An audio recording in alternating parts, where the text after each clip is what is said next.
Hello guys, इस type के sentences तो आपने डेली स्पीकिंग में यूज किए ही होंगे। जैसे मैं गिरते गिरते बचा, मैं डूबते डूबते बचा, आज हम मरते मरते बचे, तुम्हारा बच्चा फिसलते फिसलते बचा, मैं एग्जाम में फेल होते होते बचा, वह सच बोलते बोलते बचा, वह गलती करते करते बचा, या बच्चा आपको छूते छूते बचा। इस टाइप के काफी सारे सेंटेंसेस हम डेली स्पीकिंग में यूज करते हैं, लेकिन जब इनको इंग्लिश में बोलने की बारी आती है तो हम स्टक हो जाते हैं कि इनको हम इंग्लिश में कैसे बोलेंगे। देखो, इस टाइप के जो सेंटेंसेस होते हैं ना, उनको हम 4 फॉर्मूलों से बना सकते हैं। यानी 4 ऐसे स्ट्रक्चर है जिनकी हेल्प से हम ऐसे सेंटेंसेस को बना सकते हैं। 2 स्ट्रक्चर्स मैं स्टार्टिंग में कराऊंगी और 2 स्ट्रक्चर जो होंगे वो मैं वीडियो के लास्ट में आपको बताऊंगी। यानी कि 4 ऐसे स्ट्रक्चर्स होंगे जिनकी हेल्प से हम इस टाइप के सेंटेंसेस को बोल सकते हैं। देखो, इंग्लिश में बनाने के लिए सेंटेंसेस को हम अलग अलग वे में बोल सकते हैं, तो ये जरूरी नहीं है एक सेंटेंस को हम एक ही वे में बोलें। यानी इससे पता चलता है कि हमने रटा रटाया काम किया है।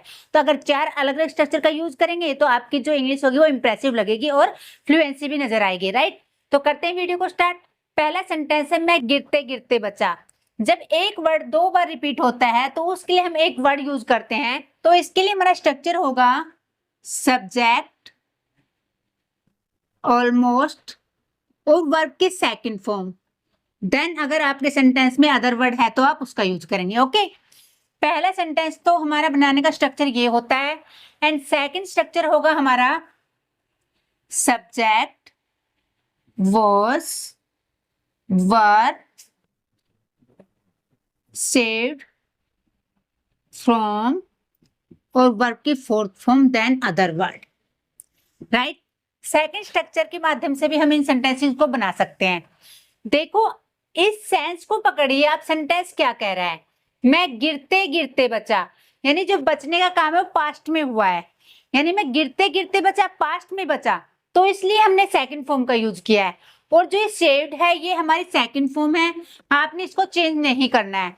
और फ्रॉम हमारा क्या है, प्रेपोजिशन है, और प्रेपोजिशन के बाद हमेशा वर्ब की फोर्थ फॉर्म का यूज किया जाता है। राइट, तो ये चीज आपने ध्यान रखनी है, सेंटेंस को अच्छे से समझना है पहले कि वो सेंस क्या दे रहा है। पहला सेंटेंस है गिरते गिरते, अब तो गिरना क्या होता है, फॉल होता है।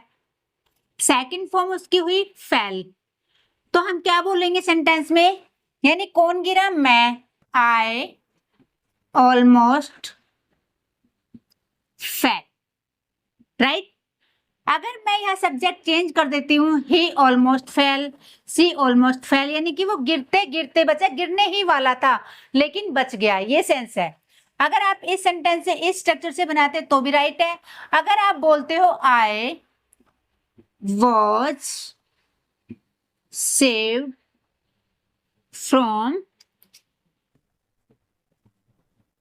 फॉलिंग, तो इस तरह भी ये सेंटेंस हमारा राइट होगा। राइट, तो पहला सेंटेंस आपको समझ में आ गया होगा। सेकंड सेंटेंस है मैं डूबते डूबते बचा। अब डूबना क्या होता है, ड्रोन होता है। सेकंड फॉर्म क्या हुई हमारी, ड्रोन। राइट, तो सेंटेंस क्या है, मैं डूबते डूबते बचा, तो आप बोलोगे आई ऑलमोस्ट ड्रोन्ड। राइट, अगर आप सेकंड स्ट्रक्चर यूज करना चाहते हैं तो आप बोल सकते हो आई was saved from drawing. Okay, अगला सेंटेंस है आज हम मरते मरते बचे। अब मरने की इंग्लिश होती है डाई, और इसकी सेकंड फॉर्म होगी डाइड। तो मरते मरते बचे तो आप बोलोगे आई ऑलमोस्ट डाइड। अगर आपने सेकंड स्ट्रक्चर का यूज करना है तो आप बोलोगे I was saved from dying. Okay, अगला सेंटेंस है हमारा तुम्हारा बच्चा फिसलते फिसलते बचा। अब फिसलना क्या होता है, स्लीप होता है, और सेकंड फॉर्म क्या हो गई हमारी, स्लीप्ड हो गई। और सेंटेंस क्या है, तुम्हारा बच्चा, your child, child almost sleep, यानी कि फिसलने ही वाला था, फिसलते फिसलते बचा। अगर सेकंड स्ट्रक्चर का यूज करते तो आप बोलोगे your child was saved from sleeping. अगला सेंटेंस है हमारा मैं एग्जाम में फेल होते होते बचा। अब सेंटेंस होगा I almost failed in the exam. Right. Second structure अपने आप से यूज करेंगे आप। वह सच बोलते बोलते बचा, तो ही ऑलमोस्ट टोल्ड ट्रूथ, यानी कि सच बोलते बोलते बचा। वह गलती करते करते बचा, तो हम इस स्ट्रक्चर से बनाते हैं he was saved from making a mistake. Okay, अगला सेंटेंस है बच्चा आग छूते छूते बचा, the child almost caught the fire। कुछ और एग्जाम्पल देख लेते हैं जो हम अलग जो दो स्ट्रक्चर होते हैं उनका यूज करके बना सकते हैं। दो स्ट्रक्चर तो हमने ये सीख लिए इस टाइप के सेंटेंसेस बनाने के लिए। दो स्ट्रक्चर और है जिनको देखते हैं। इसी टाइप के सेंटेंसेस को हम जब कहते हैं ना बाल बाल बचा, बस बच ही गया, बस वह रोने ही वाली थी लेकिन बच गई, इस टाइप से भी बोले जाते हैं। उनके लिए हम कौन सा स्ट्रक्चर यूज करते हैं वो देखते हैं। जब हम बोलते हैं ना बाल बाल बचा या ये होने ही वाला था लेकिन हुआ नहीं, इस टाइप से जो स्ट्रक्चर बनता है वो है हमारा सब्जेक्ट, बेयरली, एस्केप्ड, उसके बाद नाउन आएगा।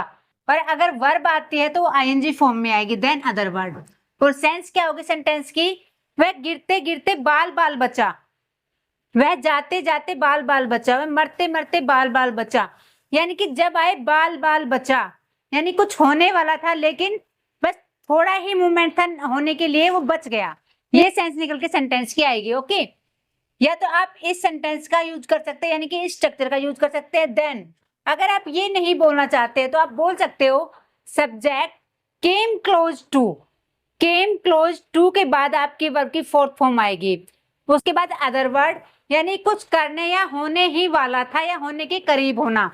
जब भी कोई काम होता है ना कि बस करीब ही था, मैं ये जीतने के करीब ही था, टीम हमारी जीतने के करीब ही थी लेकिन आउट हो गई, यानी कि जीता नहीं लेकिन करीब था। राइट।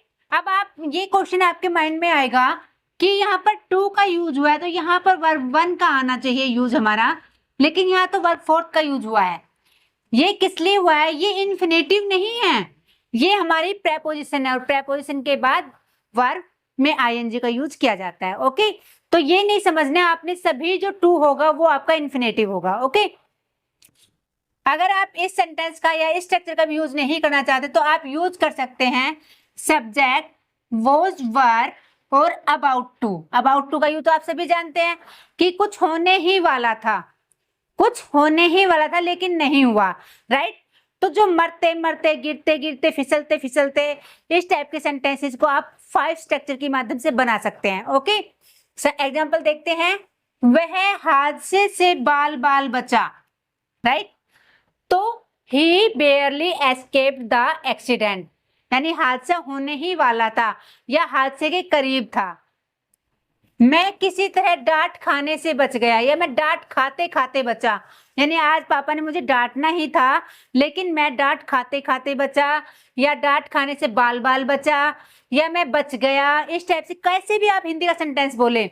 और ये 5 सेंटेंस जो स्ट्रक्चर मैंने आपको दिए किसी का भी आप यूज कर सकते हैं। 5 स्ट्रक्चर का यूज करके आप सेंटेंस को बना सकते हैं, बिल्कुल आपका सेंटेंस राइट होगा। जो आपके टंग पे इजीली आ जाए आप उसका यूज कर सकते हैं। He barely escaped getting scolded, right? डांट खाते खाते बच गया। वह हादसे में मरते मरते बचा। अब मरते मरते बचा, इसके लिए आप यूज कर सकते हैं he came close, यानी कि होने के करीब।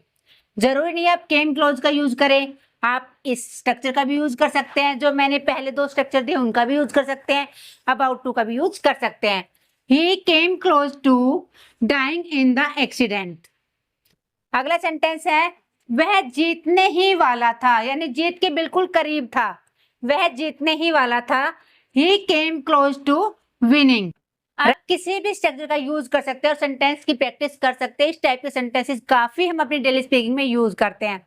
बस मेन बात है प्रैक्टिस, प्रैक्टिस तो आपको करनी पड़ेगी। ओके, तो तो आज की छोटी सी वीडियो में हमने कुछ ऐसे सेंटेंसेस को बनाना सीखा जो हम डेली स्पीकिंग में यूज करते हैं।